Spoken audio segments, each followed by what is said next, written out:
The Minnesota State Fair is famous for putting food on a stick. I don't know when this became a trend, but it did. Here you can even find spaghetti on a stick. How do you put spaghetti on a stick? Welcome back to Street Food with Senpai, the show where we stuff things into other things. Today we're recreating food from America's #1 attraction, the Minnesota State Fair. And I promise I'll explain what's going on here later. The first thing we're making isn't as weird. Spaghetti and meatball on a stick. In a large pan over medium heat, melt 2 tablespoons of butter and 2 tablespoons olive oil. Sweat some diced onions, about half a cup. After 30 seconds, add a 1/4 cup minced garlic and 1 tablespoon chili flakes. After 30 more seconds, add a 28-ounce can of San Marzano tomatoes, breaking up any of the big dudes. Add a massive pinch of salt and 2 teaspoons of sugar. If you're not a fan of flavor, you can skip the seasonings. Simmer this on medium-low for 20 minutes. Then cook 8 ounces of dried spaghetti in salted boiling water. If you're not from Italy, you're allowed to break the noodles in half. Just tell them that Babish said it was cool. After 8 minutes, check it by throwing it at the wall.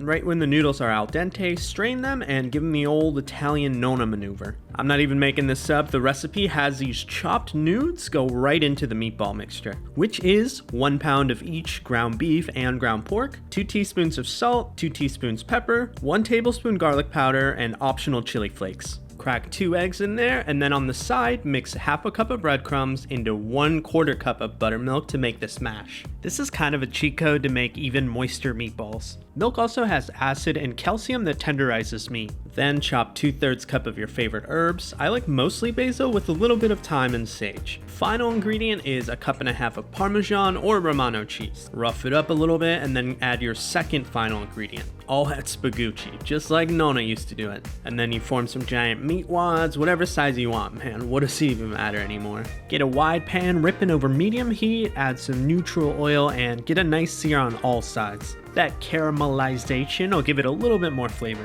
Then you're gonna have to finish it in the oven because it's a little too thick. 350 for another 10ish minutes. You want the internal temp to be 160 degrees Fahrenheit. Make sure to keep a little baby ball for later too. The final ingredient to this madness is corn dog batter. Mix 2.5 cups of whole milk with 1 egg, 2 tablespoons neutral oil, 1 teaspoon salt, and 2 tablespoons sugar. Mix that John up and add 1 cup of all-purpose flour, 1 cup of fine cornmeal, and 2 teaspoons baking soda. It should be very thick but still a little drippy. Take your room temp meatballs and coat it in cornstarch before the corn dog batter. Fry it at 325, ladling hot oil over the top. It'll turn golden brown in only 3 to 4 minutes. Just be careful draining these monsters. Let the oil come back up to temp and repeat the process. While those chill out, finish your marinara with 1 cup of fresh basil and taste to see if it needs more salt. Layer a good amount on the plate and land your spaghetti meatball on a stick.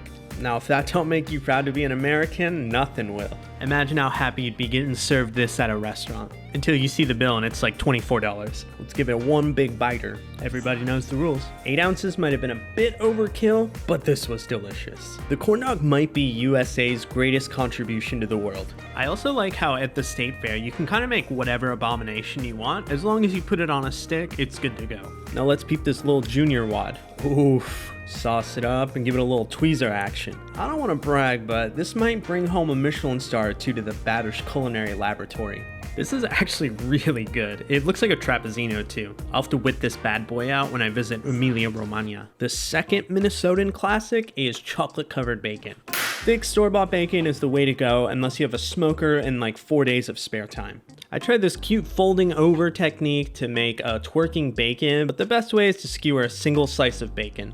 The fat's gonna render out much better this way. Lay it out on a tray and stick all that in a 400-degree oven for 15 to 20 minutes. Meanwhile, we're gonna temper some chocolate. Get your favorite dark chocolate bar or chunks and cut them up pretty small. Add half of it to a big bowl and then put that bowl over a pot with some simmering water. You're gonna create a bain-marie or a double boiler. It's just a safer, more gentle way to melt/cook stuff. Once that chocolate's fully melted, add the reserved choco a little bit at a time until it measures 88 degrees Fahrenheit. Give that choco a little taste and set it aside. We'll check in on the bacon, and right before it's done, brush with lots of maple syrup and a ton of coarse black pepper. Cook for another 5 minutes at 350 where it'll caramelize. If some of it gets a little bit charred, you'll just have to eat it as punishment.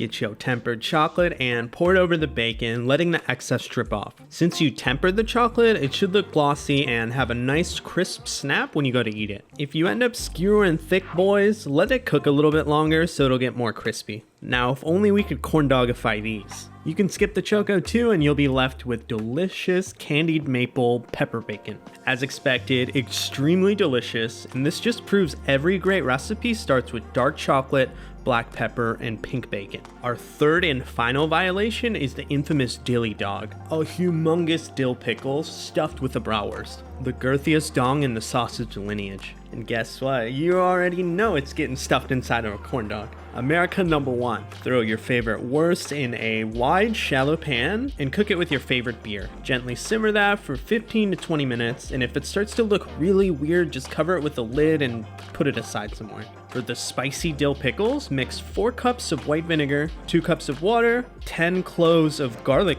cloves, lots of cloves, a big bunch of fresh dill, half a tablespoon chili flakes, and 55 grams of salt. Let that come up to a boil, kill the heat, and then let the pickle tea steep. Make sure to find the largest cucumbers you can and just cut the ends off and then snuggle them in there. Cover the top and let it sit out at room temp for 2 days or in the fridge for at least a week. That'll give these cuke missiles plenty of time to soak up that liquid. Now, with the precision of a Michelin-trained chef, start removing the juicy innards without breaking the edge. Occasionally, check in on the hole size with your sausage. You want it to be snug but not too tight. I had to do a little bit more handling and it fit in very naturally. Not bad for only my 4th time doing this, right? You just gotta keep working at it and the sausage will eventually slide in there. It's just basic science. Since the pickle's so full of water, we have to cook these a little bit to dehydrate all that moisture. 300 degrees Fahrenheit for around 35 to 45 minutes. Once that's cooled down, you're gonna corn dog it and fry it at 325 and hope that bratwurst stays inside. It'll float to the top so you can spin it around to keep it submerged or just ladle the hot oil over the top. 3 to 4 minutes later, perfection. I know a lot of people outside the US want to visit New York or LA, but if you want to see true American glory, the Minnesota State Fair is where you'll find it. There's just no pretty way to do this. It truly is a cursed combination, and it's even more difficult to eat it. 1, it's hot as hell, so you just get shot with flamin' hot pickle juice. The wiener pops out and sneak attacks you. And 2, the pickle blanket just kind of slides right off. It doesn't take away from the deliciousness though. The fatty sausage goes well with the acidic pickle corn dog.